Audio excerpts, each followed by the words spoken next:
Assalamualaikum warahmatullahi wabarakatuh. Kama Sutra dari Tanah Celebes. Kitab Asi Kalai Pining tidak sekedar teks berisi tuntunan praktek persetubuhan, melainkan juga mengandung makna hakikat hubungan suami istri.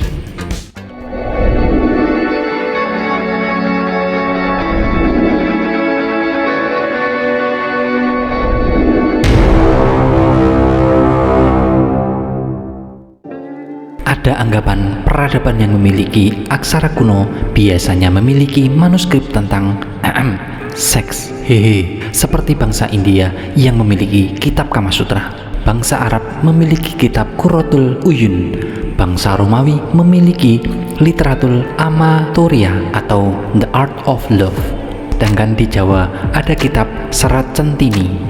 Yang paling populer adalah kitab Kama Sutra, merupakan hasil karya literatur Sanskerta yang berasal dari India, dikarang oleh Malanaga Vatsyayana yang banyak dipakai berbagai buku acuan dalam hal percintaan atau hubungan seksual.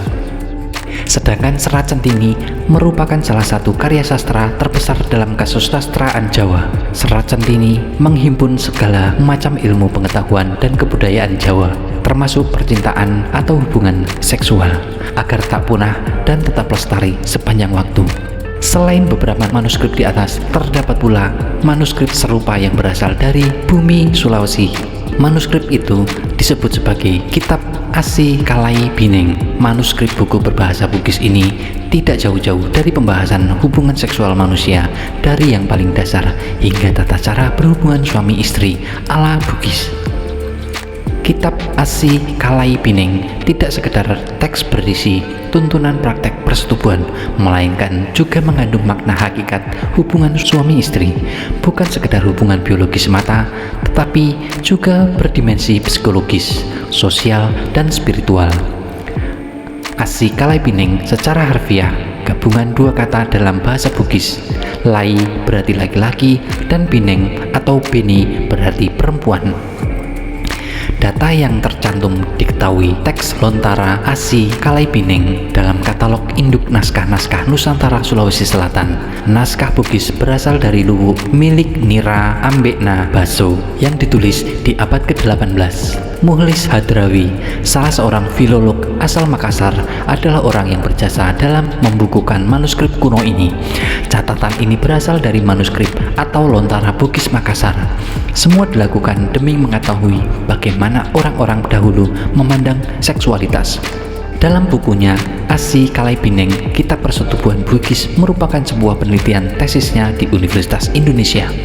Mukhlis mengungkapkan jika seksualitas merupakan salah satu bagian paling penting dalam kehidupan manusia. Baginya, seks adalah kebutuhan dasar manusia. Dalam pengantar buku Mukhlis Hadrawi yang dikembangkan dari tesisnya saat menimba ilmu di Fakultas Pengetahuan Ilmu Budaya Universitas Indonesia pada tahun 2005 silam, disebutkan teks Asi Kalai Pining cenderung eksklusif dan lebih terkonsentrasi pada lapisan masyarakat elit, bangsawan, dan agamawan. Kepemilikan teks ini menjadi simbol pengetahuan eksklusif dan hak istimewa yang terbatas pada kalangan tertentu saja. Kitab Asi Kalai Pining termasuk unik karena sangat menonjolkan sisi Islam yang kental, padahal kitab ini asli Bugis. Isinya ditulis dalam bahasa Bugis dengan huruf Lontara, sementara ada bagian yang ditulis dengan bahasa Arab. Penjelasannya tetap dalam konteks Islam. Perpaduan antara Islam dan Bugis menyiratkan bahwa teks ditulis ketika Islam sudah datang di Nusantara. Contohnya, dalam salah satu bagian dijelaskan jika hendak berhubungan suami istri harus mengawalinya dengan berwudu, membaca ayat suci Al-Quran, dan berzikir. Jauh sebelum zaman modern seperti saat ini, orang-orang Bugis sudah menemukan ilmu yang dapat menjelaskan perilaku hubungan seksual yang berkualitas. Mereka mampu menjelaskan dengan lebih detail bagian intim tubuh perempuan. Bukan cuma itu, Asi Kalai Pining juga memuat panduan cara mendapatkan anak yang sesuai keinginan orang tuanya. Mau anak berkulit putih atau hitam, laki-laki atau perempuan, semua ada panduannya. Pembahasan seksualitas dalam Asi Kalai Pining menyentuh bagian yang sangat kompleks. Pada bagian awal teks, bahasa dan istilah yang digunakan dibongkar terlebih dahulu. Misalnya nih, menjelaskan organ seksual laki-laki yang terdiri atas 3 bagian, yaitu mulut atau timu, tangan atau jari, dan zakar atau kamalung. Ketiga organ tersebut difungsikan secara bersamaan, baik dalam posisi baring, duduk, atau tubuh saling merapat. Kitab ini menjelaskan secara turut bagaimana ketiga organ tersebut bekerja hingga sampai titik orgasme. Konon, teknik tersebut dianggap sebagai gaya yang sangat istimewa, sehingga menjamin kepuasan bagi perempuan.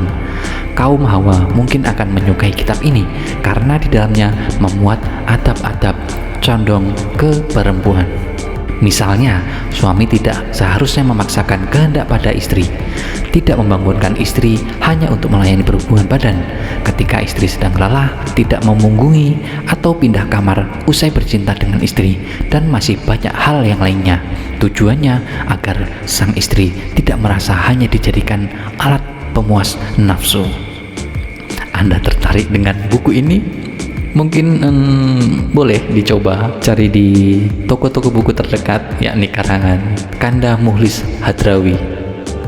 Oke, terima kasih telah menonton video ini. Jangan lupa dukung kami dengan subscribe, like, dan share. Dan tunggu cerita-cerita menarik yang lainnya dari kami.